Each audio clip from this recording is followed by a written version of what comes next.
La Cascada Embrujada. Soy del puerto de Manzanillo, Colima, México, y cerca hay un municipio llamado Minatitlán, donde se encuentra un río y una cascada conocida como El Salto. También hay un balneario y una zona de camping. Siempre nos gusta acampar ahí y hemos estado haciéndolo durante años, pero en 2018 fue una ocasión especial. Les cuento que tenemos la costumbre de bajar a la cascada de madrugada para disfrutar de la fiesta. Esta vez estábamos en una manta cotorreando y escuchando música en un claro cerca de la cascada entre unos árboles y bancas.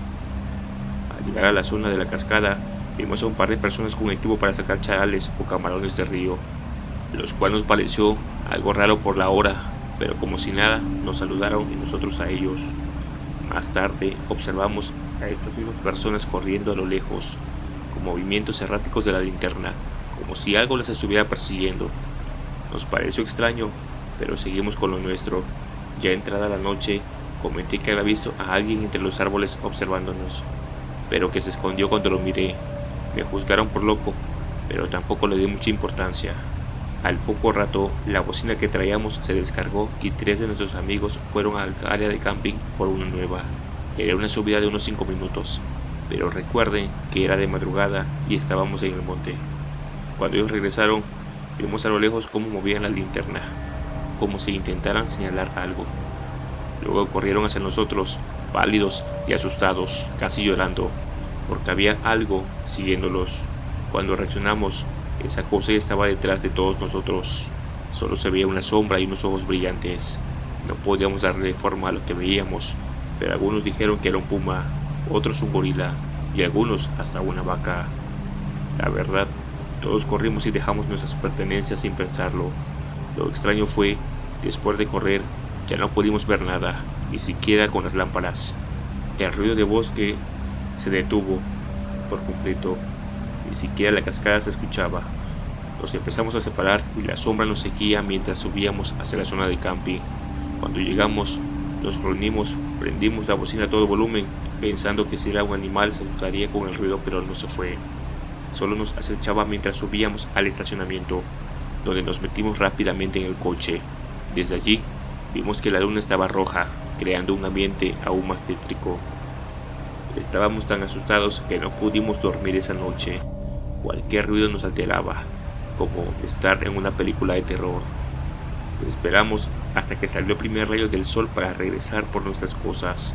Cuando llegamos, todo estaba tal cual lo habíamos dejado. Celulares, carteras, mochilas, bebidas, nada faltaba. Solo nos quedó el susto. Al día siguiente platicamos con los lugareños sobre lo que nos había pasado y nos dijeron que no era buena idea bajar al río de madrugada, ya que ocurrían cosas extrañas en la zona.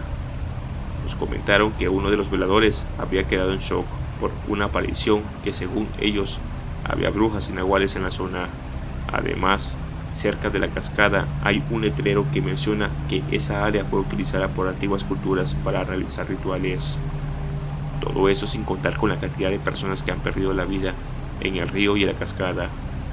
Cada año sigo regresando al mismo lugar, acampando y bajando el río y la cascada de madrugada, pero nunca ha vuelto a pasar nada.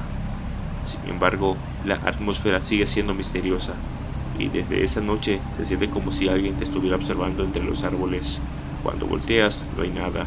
De todas maneras, el lugar tiene algo de místico que no se puede negar. Continuamos.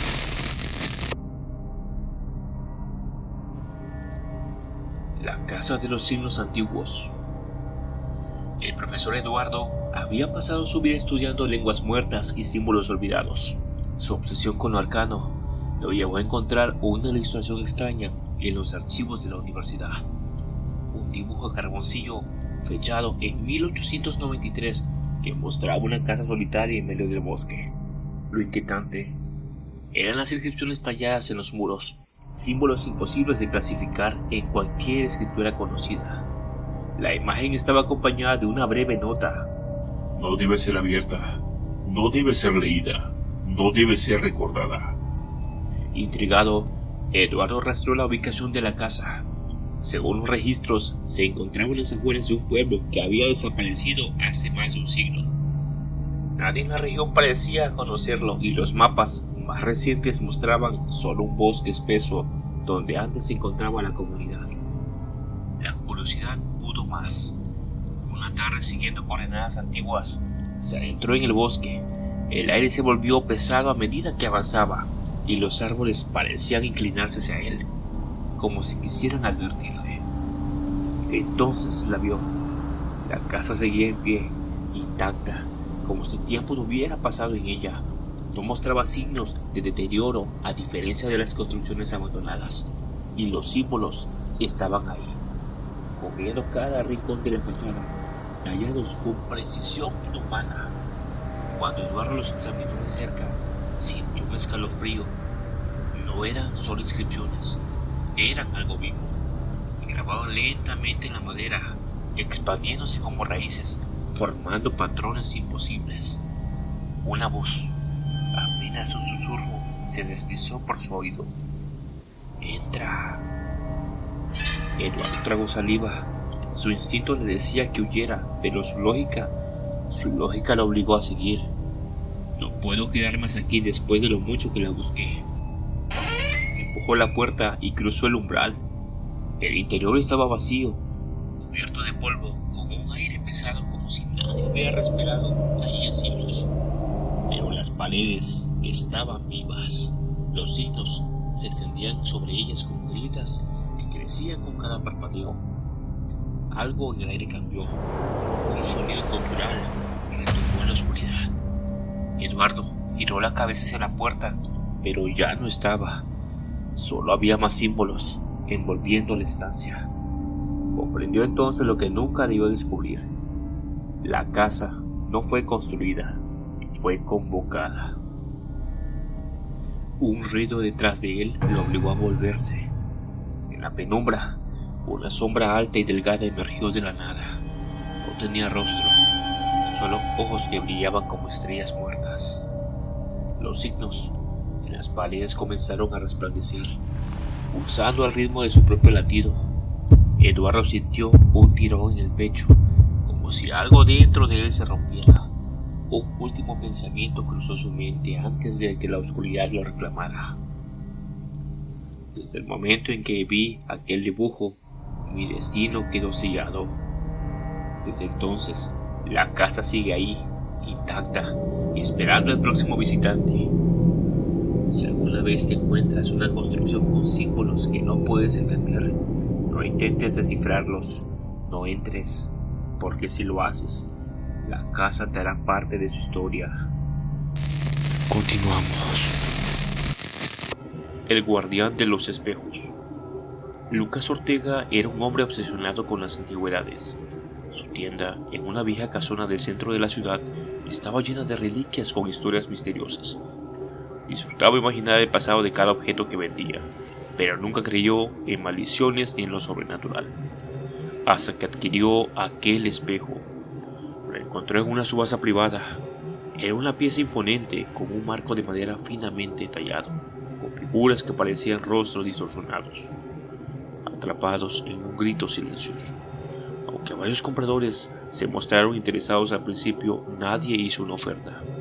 Se decía que perteneció a una familia noble del siglo XIX, pero había sido vendido y devuelto varias veces porque traía mala suerte.